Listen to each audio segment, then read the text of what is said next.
Bismillahirrahmanirrahim. Alhamdulillahi rabbil alamin. Wassalatu wassalamu ala asyrafil anbiya'i wal mursalin Sayyidina Muhammadin wa ala alihi wa sahbihi ajma'in. Alhamdulillah, para jemaah dirahmati Allah Subhanahu wa taala. Kita memanjatkan kesyukuran kepada Allah. InsyaAllah kita akan meneruskan pengajian dalam kitab Bulughul Maram karangan Al-Imam Ibn Hajar Al-Asqalani. Dan kita masih berada dalam bab Salatul Istisqa. Jadi insyaAllah kita kembali kepada kitab. Dan pada pengajian yang lepas kita telah membicarakan hadis berkenaan dengan tawassul Sayyidina Umar Al-Khattab radhiyallahu an terhadap Abbas bin Abdul Muttalib. Dan minggu lepas saya membicarakan berkenaan dengan kesunahan dari tawassul dan maksud daripada tawassul dan perbezaan di antara melakukan tawassul ini dan syirik ini kepada Allah Subhanahu wa taala. Jadi hari ini insya-Allah kita akan meneruskan ini kepada hadis ini yang seterusnya. Kita telah sampai kepada apa yang disebutkan oleh penulis.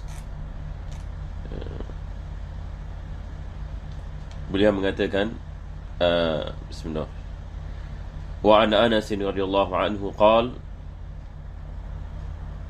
أصابنا ونحن مع رسول الله صلى الله عليه وسلم مطر قال فحسر ثوبه حتى أصابه من المطر وقال إنه حديث عهد بربه رواه مسلم. Hadis ini diriwayatkan oleh Anas, yang mana beliau mengatakan pernah satu hari kami bersama Nabi SAW dan turun hujan. Yang turun hujan, maka Nabi SAW mengangkat sebahagian daripada pakaiannya sehingga kan hujan tersebut kena kepada badannya. Dan Nabi mengatakan innahu hadithu ahdin bi rabbih. Jadi di sini kita lihat ada beberapa perkara daripada perkara yang disunatkan oleh Nabi SAW. Pertama adalah berkenaan dengan mengenakan badan ini, sebahagian daripada badan ini kepada hujan. Maka disunatkan kalau sekiranya kita lama ini tidak mendapatkan hujan ini sebagai misal, dan kita berdoa kepada Allah Subhanahu wa taala untuk hujan, dan selepas itu turunnya hujan, maka disunatkan kita mengenakan sebahagian daripada badan kita kepada hujan tersebut sebagai tanda kesyukuran kepada Allah Subhanahu wa taala. Yani hujan ini merupakan hujan rahmat dan nikmat daripada Allah Subhanahu wa taala dan barakah. Maka ini adalah daripada sunnah yang Nabi SAW ini mengajarkan kepada kita mengenakan sebahagian daripada badan ini kepada hujan. Dan selepas itu Nabi SAW ini mengatakan innahu hadithu ahdin bi rabbih. Hujannya ni, iaitu yang dimaksudkan di sini hujan yang kena pada badan Nabi SAW, yang hujan yang turun tersebut, maka merupakan sesuatu yang diciptakan oleh Allah Subhanahu wa taala, yang baru diciptakan oleh Allah Subhanahu wa taala. Yani Allah yang mewujudkannya selepas ketiadaan. Maka selepas Allah Subhanahu wa taala menciptakannya, maka hujan tersebut diturunkan dan menjadi sebab manfaat dan barakah kepada manusia. Itu sebab bila kita baca kitab-kitab fikih, misalan baru-baru ini kita baca kitab Fathul Mu'in ini sebagai misal, penulis ini mendatangkan perkara ini yang mengatakan apabila turunnya hujan selepas kita melakukan istisqa, maka disunatkan kita mengenakan sebahagian daripada air hujan itu kepada sebahagian daripada badan kita. Ini semua adalah daripada pertama sekali sunnah Nabi SAW. Perkara yang kedua adalah untuk mendapatkan barakah, untuk mendapatkan rahmat Allah Subhanahu wa taala daripada hujan yang diciptakan oleh Allah Subhanahu wa taala sebagai manfaat kepada manusia. Dan hadis ini merupakan hadis yang diriwayatkan oleh Al-Imam Muslim. Selepas itu beliau mengatakan wa an Aisyah radhiyallahu anha anna Rasulullah sallallahu alaihi wasallam kana idza ra'al matara qala. Hadis diriwayatkan oleh Aisyah, beliau mengatakan bahawasanya Nabi sallallahu alaihi wasallam apabila dia lihat kepada hujan, maka beliau mengatakan Allahumma sayyiban nafi'a. Yang ini adalah daripada doa yang biasa kita baca apabila kita melihat hujan. kita berdoa kepada Allah Subhanahu wa taala agar Allah yakni menjadikan hujan itu hujan yang nafi'ah. Yakni sayyiban adalah daripada nama yakni bagi hujan. Maka nafi'ah adalah yakni sesuatu yakni yang memberikan manfaat, sebab hujan ini dia boleh menyebabkan kemusnahan dan dia juga boleh menyebabkan manfaat. Kalau kita lihat misalan dalam kisah Nabi Nuh alaihi salam, Allah Subhanahu wa taala menurunkan hujan dan kaum Nabi Nuh menyangkakan ini adalah hujan yang membawa manfaat. Maka mereka mengatakan hadza 'aridun mumtiruna. Ini dalam kisah yang lain afwan ya. Mereka lihat ini awan ya. Mereka mengatakan ini hujan yang ini nak diturunkan, tetapi yang ini di dalamnya ada azab. Berkenaan dengan Nabi Nuh alaihi salam, yang Allah Subhanahu wa taala yang menyifatkan dalam Al-Quranul Karim bagaimana Allah memerintahkan yakni langit ini untuk menurunkan air, dan begitu juga air keluar daripada bumi dan sebagainya, tetapi ia menjadi sebab kehancuran ini bagi kaum Nabi Nuh alaihi salam. Maka hujan ini boleh menyebabkan kemusnahan ini seperti banjir, berlaku yakni kemusnahan ini yang besar. Dan kita lihat ini kemusnahan yang paling dahsyat sekali adalah kemusnahan apabila berlakunya banjir yakni ataupun tsunami. Maka kematian yakni yang boleh disebabkan yakni dengan banjir ataupun tsunami merupakan kematian yakni yang sangat banyak sekali, dan dia membawa yakni kepada banyak yakni kemusnahan. Seperti mana yang kita lihat apabila berlaku banjir di setengah-setengah ini negara misalan, maka dia menyebabkan masalah yang besar sehinggakan manusia tidak dapat menjalankan kehidupan mereka seharian. Maka Nabi mengajarkan kepada kita apabila kita lihat ini kepada hujan, maka kita mengatakan Allahumma sayyiban nafi'a. Dan ini merupakan doa ini yang pendek, yang mudah ini bagi semua orang ini untuk menghafalnya dan untuk kita membacanya. Maka kita mendapatkan ini pahala yang ini sunnah. Jadi setakat ini kita menghafal ini doa ini, ya Allah, Allahumma sayyiban nafi'a, ya Allah turunkanlah kami hujan yang membawa yakni manfaat. Kita teruskan ini insya-Allah kepada hadis yang seterusnya. Penulis ini mengatakan wa an Sa'din anna Nabiy sallallahu alaihi wasallam da'a fil istisqa. Yani diriwayatkan ini berkenaan dengan doa yani Nabi sallallahu alaihi wasallam di dalam yakni salat ini istisqa. Maka kita lihat ini kepada kandungan ini doa ini, dan kalau kita lihat ini kandungan ini doa ini merupakan yakni daripada yakni kefasihan ini Nabi sallallahu alaihi wasallam ini yang diperlihatkan di sini. Sebab ini kita lihat ini bahasanya merupakan yakni sesuatu yang bukan yakni mudah. Maka Nabi sallallahu alaihi wasallam mengatakan Allahumma jallilna sahaban kathifa qasifan daluqan dahuka tumtiruna minhu ghadadan qitqitan sajlan ya dzal jalali wal ikram. Rawahu Abu Awanah fi sahihihi. Maka pertama sekali kita lihat ini kepada kandungan yakni hadis ini. Nabi sallallahu alaihi wasallam mengatakan Allahumma jallilna sahaban kathifa. Ya Allah, yakni berikanlah yakni kami yakni awan yakni yang besar, yang di dalam dia yakni mengandungi yakni air yang banyak, yang turunnya yakni dengan deras, dahuka, yang menyebabkan kegembiraan. Ini adalah bahagian yakni yang pertama yang Nabi sallallahu alaihi wasallam yakni dia mengatakan yakni di sini, iaitu dia berdoa kepada Allah Subhanahu wa taala agar Allah yakni memberikan kita mengatakan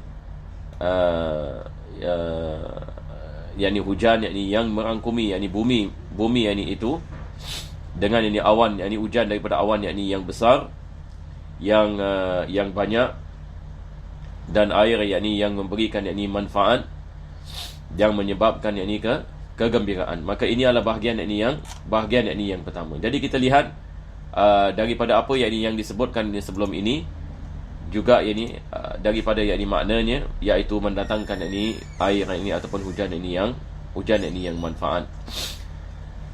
Selepas itu beliau mengatakan tumtiruna minhu, agar engkau yakni menurunkannya kepada kami. Yani sebab sebelum itu membicarakan ini tentang awan. Yani berikanlah kami yakni awan yang merangkumi, awan yakni yang memenuhi, yang menyebabkan kegembiraan, yang mana daripadanya engkau memberikan kepada kami hujan dan air. Dan air tersebut yakni diturunkan ghadhadan qitqitan sajlan. Air tersebut yakni dia turun yakni dengan ghadhadan. Ghadhadan ini seperti apa kita mengatakan, kalau dalam bahasa kita panggil gerimis.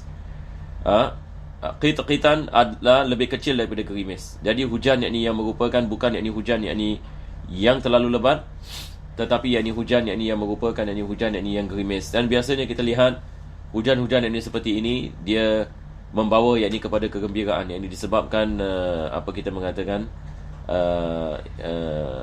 dia tidak berlaku terlalu panas. Kalau sekiranya yakni turun yakni hujan seperti ini, maka di dalamnya ada kesejukan, dan selepas itu ia menyebabkan tumbuh-tumbuhan, kalau dia turun yakni dengan sedikit-sedikit, maka banyak ini tumbuh-tumbuhan yakni mendapatkan manfaat ini daripadanya. Begitu juga dengan binatang-binatang ternakan ini dan sebagainya. Qitqitan, begitu juga dengan hujan ini yang lebih kecil ini daripada ghadhad. Ini adalah daripada apa yang disebutkan Nabi SAW. Selepas itu beliau mengatakan sajlan ini berterusan. Jadi cuba kita bayangkan hujan yang banyak yang diturunkan, tetapi bila ia diturunkan dengan sedikit-sedikit, yakni dengan cara gerimis, bukan ini terlalu lebat. Sebab terlalu lebat ini kadang-kala ini boleh menyebabkan kemusnahan. Dan biasanya ini hujan ini gerimis, maka tidak ada apa-apa yang ini di dalamnya, maka ia merupakan satu yang mendatangkan banyak manfaat. Jadi kalau kita lihat ini lafaz ini hadis ini, maka Nabi menyebut beberapa perkara-perkara ataupun perkataan yang agak susah, ya, yang mana kaum Arab zaman sekarang mungkin tidak akan membicarakan perkara seperti ini, disebabkan bahasanya merupakan bahasa yang tinggi. Selepas itu beliau mengatakan ya dzal jalali wal ikram, wahai Allah Subhanahu wa taala, sang yang ada padanya kemuliaan dan juga kebesaran. Ya dzal jalali wal ikram, daripada nama-nama Allah Subhanahu wa taala. Jadi ini adalah daripada doa Nabi sallallahu alaihi wasallam di dalam solat istisqa, selepas beliau melakukan solat, maka beliau mendatangkan doa ini. Mudah-mudahan Allah Subhanahu wa taala memberikan kepada kita manfaat dan barakah, dan menolak daripada kita segala jenis bala dan wabah. Jadi insya-Allah kita baca lagi satu hadis. Kita pada hakikatnya nak dekat habis, ya. Jadi mungkin saya habiskanlah, insya-Allah. Maka seterusnya penulis mengatakan wa an Abi Hurairah radhiyallahu anhu anna Rasulullah sallallahu alaihi wasallam qala kharaja Sulaiman alaihi salam yastasqi. Maka Nabi Sulaiman alaihi salam pernah satu hari beliau keluar dan untuk berdoa kepada Allah Subhanahu wa taala untuk hujan. Fara'a namlatan mustalqiyan ala dhahriha. Dia lihat seekor semut yang sedang baring di atas belakangnya. Rafi'atan qawaimaha ila sama, dan mengangkatkan kaki dan tangannya ke arah langit. Taqulu Allahumma inna khalqun min khalqik. Ia mengatakan, ya Allah, kami adalah ciptaan daripada ciptaanmu. Laisa bina ghinan an suqiyaka. Kami memerlukan air daripadamu. Faqala irji'u laqad suqitum bida'wati ghairikum. Nabi Sulaiman mengatakan kepada kaumnya, baliklah kamu, tak perlu melakukan salat istisqa ataupun doa istisqa, sebab Allah akan menurunkan hujan dengan sebab selain kamu. Maksudnya di sini adalah makhluk-makhluk yang lain juga berdoa kepada Allah Subhanahu wa taala untuk hujan. Jadi seperti mana kita lihat Islam mengajarkan kepada kita, tiap-tiap makhluk bertasbih dan bertahmid kepada Allah Subhanahu wa taala. Illa yusabbihu bihamdihi. Semua ma min syai'in, tidak ada satu perkara kecuali ia bertasbih dan bertahmid kepada Allah Subhanahu wa taala, termasuk binatang-binatang, dan daripadanya adalah semut. Dan kisah semut juga kita lihat dalam Al-Quran. Allah Subhanahu wa taala menceritakan bagaimana Nabi Sulaiman alaihissalam dia dengar apa yang disebutkan oleh semut. Apabila dia berjalan dengan tenteranya, maka semut mengatakan Ya ayyuhan namlu udkhulu masakinakum la yahtimannakum Sulaiman wa junuduhu wa hum la yash'urun. Wahai kaum semutku, masuklah kamu ke tempat-tempat tinggal kamu, supaya Nabi Sulaiman dan tenteranya tidak memijak kamu. Fatabassama dahikan. Maka Nabi Sulaiman AS apabila dengar, maka dia senyum dengan kegembiraan apabila dia lihat semut mengatakan sedemikian. Dan selepas itu dia mendatangkan doa, Rabbi auzi'ni an ashkura ni'mataka allati an'amta alayya wa ala walidayya wa an a'mala salihan tardah wa adkhilni bi rahmatika fi ibadika salihin. Maka ini adalah Nabi Sulaiman AS yang mana Allah memberikan kepadanya kelebihan, dia dapat memahami bahasa binatang-binatang di sekitarannya. Jadi apa yang dilihat oleh Nabi Sulaiman pada satu ketika ini adalah semut yang sedang berdoa kepada Allah. Jadi binatang-binatang juga yang ini bukan sahaja bertasbih, bertahmid, mereka juga berdoa kepada Allah. Dan kadang-kala Allah mengkabulkan doa mereka. Jadi kadang-kala yang ini kita manusia mendapatkan manfaat dan barakah disebabkan binatang-binatang. Itu sebab dalam salatul istisqa kita dalam Islam digalakkan kita membawa binatang ternakan. Walaupun kita di Singapura tak ada binatang ternakan, tapi negeri-negeri yang lain yang ini misalnya kalau sekiranya mereka ada bersama mereka binatang ternakan, maka dibawa bersama. Sebab kadang-kala disebabkan binatang ternakan, Allah menurunkan hujan. Rawahu Ahmad wa sahahul Hakim. Hadis ini diriwayatkan oleh Al-Imam Ahmad dan Al-Imam Hakim yang mengatakan hadis ini adalah hadis ini yang sahih. Jadi nabi-nabi yang dahulu juga melakukan solat istisqa. Dia bukan sesuatu yang baru di dalam umat Nabi sallallahu alaihi wasallam. Cuma kita tidak mengetahui bagaimana solat mereka, cara solat mereka. Tapi mereka melakukan solat, dan syariat-syariat ini berbeza berkenaan dengan cara melakukan solat. Selepas itu insya-Allah kita masuk kepada hadis yang terakhir. Maka penulis ini mengatakan, wa an Anas radhiyallahu anhu anna an-nabiy sallallahu alaihi wasallam istasqa fa asyara bi dhahri kaffaihi ila as-sama'. Akhrajahu Muslimun. Ini yang biasa kita amalkan dalam doa. Anas ini mengatakan bahawasanya Nabi sallallahu alaihi wasallam dia berdoa kepada Allah minta hujan, dan dia menjadikan bahagian zahir tangannya ke arah langit. Yang ini apa maksudnya? Yang ini kita biasa bila kita doa tolak balak kita buat begini kan. Yang ini kita kalau doa biasa begini, tapi kalau tolak balak kita begini. Nah, ini adalah daripada sunnah Nabi SAW. Kalau kita mengatakan misalnya sekarang ini berkenaan wabak corona, kita mengatakan Allahumma dafa'annal bala wal waba wal fitan. Caranya adalah dengan kita meletakkan tangan kita begini. Yang ini bahagian zahir. Ini bahagian zahir, kaf. Al-kaf ini dia adalah kita punya bahagian ini semua dikirakan sebagai kaf. Nampak tak? Jadi ini bahagian, yang ini bahagian batin. Ini bahagian zahir. Maka Nabi SAW ini dia berdoa begini, bahagian zahirnya ke langit. Yang ini apa kita mengatakan, ini adalah daripada cara bila kita berdoa untuk menolak balak. Untuk menolak balak. Sebab daripada doa dalam istisqa, bukan saja kita doa Allah berikan hujan dan sebagainya, tapi kita doa Allah menjauhkan kita daripada bala dan bencana.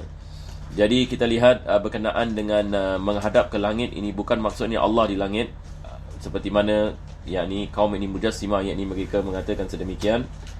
Akan tetapi yang dimaksudkan bila Nabi SAW berdoa dan menghadap ke langit dan sebagainya, langit ini adalah kiblat bagi orang yang berdoa. Seperti mana Kaabah adalah kiblat bagi salat, langit ini adalah kiblat bagi doa. Bukan maksudnya Allah dalam Kaabah, bukan maksudnya Allah berada di langit, disebabkan Allah Subhanahu Wa Taala wujud tanpa tempat. Sebab ada orang salah faham hadis-hadis seperti ini. Sama juga berkenaan dengan hadis berkenaan dengan semut tadi. Dia menghadapkan tangannya dan kakinya ke arah langit. Ini bukan maksudnya Allah berada di langit. Maksudnya langit ini adalah kiblat bagi orang yang melakukan doa, seperti mana Kaabah adalah kiblat orang yang melakukan salat. Jadi kalau orang yang bukan Islam hatta pun keliru tentang masalah ini. Kenapa kita menghadap Kaabah bila kita melakukan salat? Maka di sini kita mengatakan Kaabah ini hanya tempat yang menunjukkan kepada kita kiblat kita melakukan salat. Kiblat kita melakukan salat, dan di dalamnya ada banyak hikmah supaya umat Islam bersatu dan apa kita mengatakan ada cara untuk kita melakukan solat ini sedemikian, dan kemuliaan Kaabah dan sebagainya. Tapi bukan maksudnya Allah Subhanahu Wa Taala berada di sana dan kita sembah Allah. Yang mana Allah berada di sana, auzubillah min dzalik. Seperti mana sebahagian orang yang bukan Islam mereka salah sangka mereka menyangkakan kita orang Islam sembah kepada Kaabah. Kita tidak sembah kepada Kaabah, maka ia adalah kiblat bagi solat sebagai satu direction. Begitu juga bagi doa. Kiblat kita adalah langit. Sebab bila kita melakukan doa disunatkan batin tangan kita menghadap ke langit. Ini ditunjukkan Nabi SAW. Seperti mana kita baca banyak hadis-hadis Nabi, apabila dia berdoa maka dia mengangkat tangannya ke arah langit dan sebagainya.